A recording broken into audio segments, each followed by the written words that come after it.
Hello everyone, welcome to the channel. It's Linen, and today I want to do a book review. Ecstatic Witchcraft by Fio Gede Parma, okay? Fio has a way about writing that inspires the ever-loving hell out of me, okay? For real. I have read Spirited, Land, Sea, and Sky, and Which Belongs to the World, which was described, that was the most recent read by Fio that I've read, and it was described as like a love letter to witches, and it very much was so. It was very, very good. Didn't review it on the channel, but maybe I should. But I wanted to review this one because this edition has just come out by Crow Books, and I'll leave their handle for Instagram below. They are popping out some really good stuff in terms of like a publishing company, a publishing press. In the witchcraft sphere, okay? So this was actually written a while ago and it had gone out of print. So Fio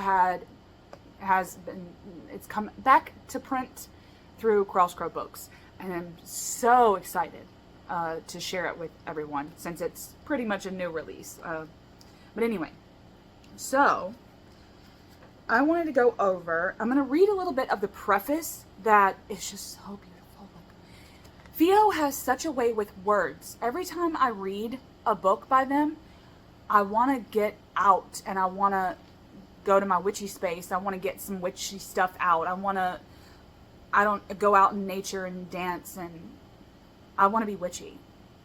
That's why it is so inspiring. And their books are so good because of that. Because it's not just like, here's what you do, here's what you do, here's what you do. It's just a way to make me feel enchanted, not telling me how to feel enchanted. So Fio has a way about it, about that. So anyway, now the subtitle of this is Magic, Philosophy, and Trance in the Shamanic Craft. And if you know me, I'm a feral wild witch, so oh, okay. The shamanic craft I participate in is a philosophy and path which embraces the ecstatic, the wild, the gnostic, the transformative, and the visionary. A shamanic witch is born to their fate, and through countless threshold moments, rites of passages and initiations, embraces the art of evolutionary consciousness so that a deepening of the spiral soul may take place. It says, ecstatic, wild, gnostic, transformative, and visionary is a shamanic witch that embraces ways and methods which dissolve self as bound by the limited ego and societally imposed boundaries, evoke the untamed spirit within the human, and bring true knowledge of self. And gnostic in this context means self. Like a subjectiveness, right? Ooh, it's so good. This is just in the preface, okay? And then chapter 1 is the meaning of ecstasy. Very much the fire element and getting down to the nitty-gritty of what ecstaticism is. And every time I've always thought of ecstaticism, I've thought of this trance, possession, visualization, kind of these specific techniques that allow us to pop into the ecstatic state, right? And as a priestess, I very much adhere to this modality of ecstasy. And the statue, which if you want to see it, I'm pretty sure you've heard of it, but if you want to see a picture, I'll leave a picture below of the Ecstasy of Saint Teresa, which is I believe it's a Bernini statue. And it is just the ultimate beauty, okay? Like this whole, right? Like this undulating, Oracle of Delphi, just very infused, ecstatic nature about you. That's what ecstaticism is. And Fio goes into this, and I freaking love that the very first line in chapter 1 says this. Mircea Eliade describes shamanism as a technique of ecstasy. And if you don't know who that is, please stop this video right now and go purchase Mircea Eliade's Sacred and Profane book. I'll leave a link for you below. Okay, now, so goes into this, and there are so many rites and rituals and things to do in this book. Okay? Love as divine power and fire. Dionysus, Shiva, a note on the conjoining of Siwa and Dionysus, hymn to Dionysus, reverence for Dionysus. Well, just so much stuff, okay? So much stuff. And then chapter 2 is cosmology and the spiral soul. Now, the spiral soul, as I understand it, is very tradition-based. Fio is part, I think that they are a part of multiple witchcraft traditions, like fairy tradition and things like that. You'll have to, like, read up on that if you're interested. But I think that that is, like, for a tradition. But a lot of witches, I believe, adhere to this type of spiral soul where it doesn't work in, like, a circle necessarily. It's kind of cyclical in a spiraling way, like this, okay, up or down. And when it's described, the spiral soul, I very much feel into that. So that's very good. I love that Fio goes into cosmology. Not a lot of witchcraft books do, because it's so subjective, right? But that's the power of ecstaticism, and it's so good. The 3 realms, Fio's tradition talks about this being the 3 cauldrons, right? And it's basically an alignment. Each cauldron represents something, and whether or not one is full and flowing or not, that's kind of how you figure out if you're aligned. That was pretty interesting to read, although my alignment process is a little different, of course, because I'm not part of these traditions, but it's so good. I also want to state that there is a section in chapter 2 in Cosmology and Spiral Soul about casting the circle that made me want to start casting circles, because I don't. I'm a bad witch. Okay? I don't cast circles when I perform workings. Never have. It never really felt right, you know? And even though most would argue about protection and the white light and whatever, okay, you can say whatever the hell you want to, just never felt like it was something, I don't know, that I wanted to do. It didn't feel right. So I've never done them after the initial experimentation. But reading this section on casting the circle was so eloquent that it literally made me want to start. Between the worlds and being in all worlds, like the way that Fio talks about casting the circle, it's like you're cutting out your own portal. Instead of it being like this protective shield, the circle acting as a shield, it's more so you cut a circle in the ground, and then it's void now, and then once you do that, it becomes like this literally enlivened portal that would have you in between the worlds, but also a part of every single world and realm, and how you become this like liminal, omnipresent being. Oh my God, so good. Freaking hell, okay? So good. And it's like a page and a half long. A shamanic rite of casting the circle and invoking the elements. I'm telling you, the whole damn section about that was good. Was really good, okay? Now, chapter 3 was on deity and drawing down. Now, if you've ever heard of drawing down the moon or the charge of the goddess or anything, it's basically this is deity and invocation, okay? And in an ecstatic way, because I believe, like just like I was saying with the Bernini statue of Saint Teresa, this ecstasy that Saint Teresa felt was an invocation of God, okay? She was literally getting dicked down by God. Okay, if you want me to be blunt. So that's what's happening. When you invoke, you want this type of ecstaticism to overtake you in a, I will say, in a manageable way. Okay, maybe, possibly. Maybe that's not even the point. Maybe you don't want it to be manageable. You're just like, take me, you know? And I don't mean to cast fun on this. This is very serious and can be and should be. But I feel like when I perform, like after I would perform these things, I would feel kind of giddy and funny about it. And that's what makes it fun to me. But anyway, I actually wrote, what was it called? drawing down the wild. Okay, and this was part of my feral witchcraft, which I have like a feral witchcraft kind of a thing going on.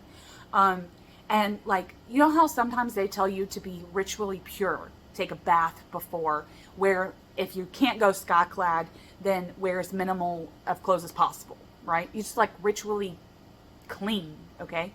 And I pretty much not do the complete opposite of that, but in terms of my feralness, I do it at my most dirty. Knotted, tangled hair. I shove twigs in it. I swamp water, pitch water. I don't want to explain this in a way that would make everyone like not be safe about it. You have to be safe about it, okay? I don't know how to explain that, but there's a way of invoking the feral goddess, I guess you could say, the feral goddess for me, and I had to kind of change up the words. So it's like changing up a prayer, you know, and this chapter of drawing down really, really reminded me of that, and how I probably need to do that soon. This drawing down. Why the gods are important. I starred this. What did I star this for? This begs the question, why uphold or honor a deity if I am quintessentially equal to them? Oh my gosh, I've had this question in my head for so long. That's probably one of the reasons why I use abstract deity in more of an archetypal way, because I'm like, if I'm equal to them, if they're not above me in some kind of hierarchical, okay, omnipotent way, then how am I, you know, how does the veneration and the honoring work, you know? Because we're essentially, to me, in this very animistic, self-polytheist way, the gods represent me. And vice versa. And it's like about self-sovereignty. And how, if I would be finding out and learning about the gods that I work with, then that's unlocking more and more about myself that I didn't know I was either. And it's so good. It's so good the way Fio explains it. The answer is clear. Why not? If we are all divinely equal, the honoring of each part of that divinity is attributed to the yearning for the wholeness of those parts. Yes, it is. So, deity versus the divine, okay? That was really good. The little paragraph, that was a good paragraph. Then Fio goes into the different types of gods and deities. There's soul deities, patron deities, working deities, power deities, and familial deities. And goes into like the way in which we can work with deity in all of these realms, and how they can be different. They can be familial in terms of like an ancestor deity. They can be a working deity, someone that you work alongside of, a patron deity, which has that hierarchical thing, and then a soul deity, which is like you have always held a connection and you have a bond, an actual sacred bond. And I just really enjoyed learning about all the realms that Fio wanted to describe. Now, drawing down, like I said, is very much trance possession. They go into that in this section, trance, like Holy Communion, and just enchantment, inspiration, integration, and possession. Those are the realms of trance.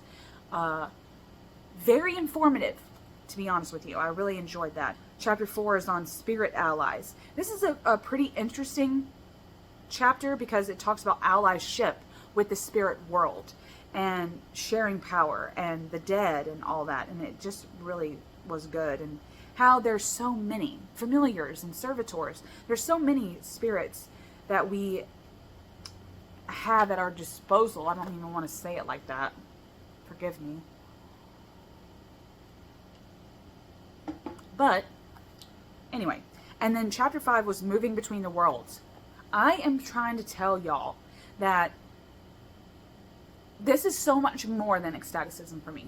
It makes me feel so giddy about this topic that I just want to sit and trance and just go, and it's just making me feel alive. I'm like a freaking fuse that's jumping on the ground, okay? A lit fuse. But anyway, moving through the worlds, moving between the worlds, and it says that it's a part of Fio's shamanic cosmology, okay, is this ability to move between the worlds. So good. Oh my God. Okay. Trance as foundation, the veil, how to work with the veil.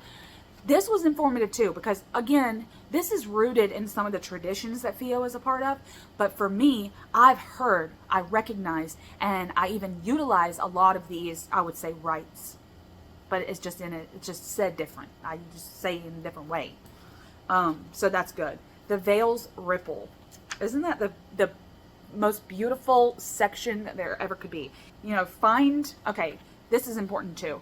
Finding the veil and then moving through it. Because you could have a veil, and even us that want to jump the liminal spaces, the threshold is never the thing. You're from one part and you want to get to another. You want to go from A to point B, or from point A to point B, right? But A and a half you don't care about. You're only caring about B. And the veil and the ripple, it's about finding that magic and sitting with the threshold for a minute before popping over to B. And it says what to do when you are on the other side. So that's B, right? But it's just about feeling into the magic of the threshold. So good. I can't chef's kiss enough. Okay. And this is just for someone that likes these, utilize these modalities in my own witchcraft. So if this kind of ecstatic, wild witchcraft isn't for you, then you probably won't get much out of this book. But if it is, oh, there was something about the Sisters of Weird and the Well of Memory. And I want to tell you that after I read this section, it was basically this very beautiful journey to get to the dark where the fates live, okay? And as someone who has worked with the fates for most of my witchcraft practice, I've been here.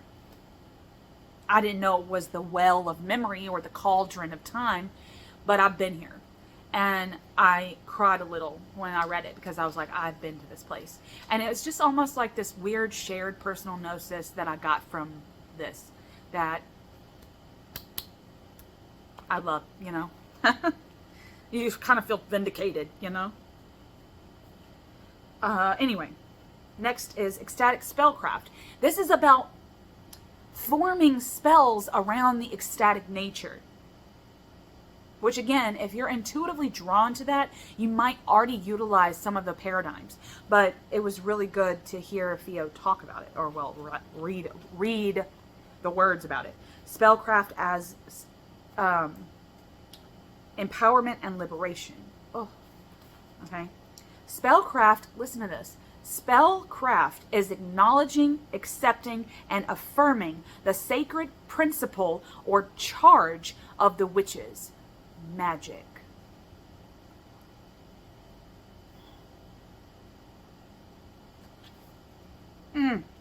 Sorcery. Spellcraft as determination to manifest. Okay, so like that's through elements, like using elemental power. The law of three, yada yada yada. The meaning of words, the power of them. The success. What to do after a spell. There's actually a section in this about post spells, like what you can do afterwards. Healing with the power is chapter 7. So good. Now this is a little bit about the what do you want to call it, like the logistics, okay? Like the chakras, colors, auras, things in ways, in a little bit more ways, right? It's almost like set up like an appendix, but it's not. So healing, grounding, and centering, open, cleansing, balance, and align the chakras. Call upon your aid of allies, restore and remember your wholeness, which I think is a lot. Wholeness has a huge thing for me in my, I will say, inside my ecstatic witchcraft. This aspect of uniqueness within oneness. And that has a lot to do with my witchcraft. I really like how Fio involved soul retrieval. That's very much a shamanistic rite, that are the rites that are performed, and so I really do like how they included that in this book. Now, I do believe soul retrievals are hard to do on yourself.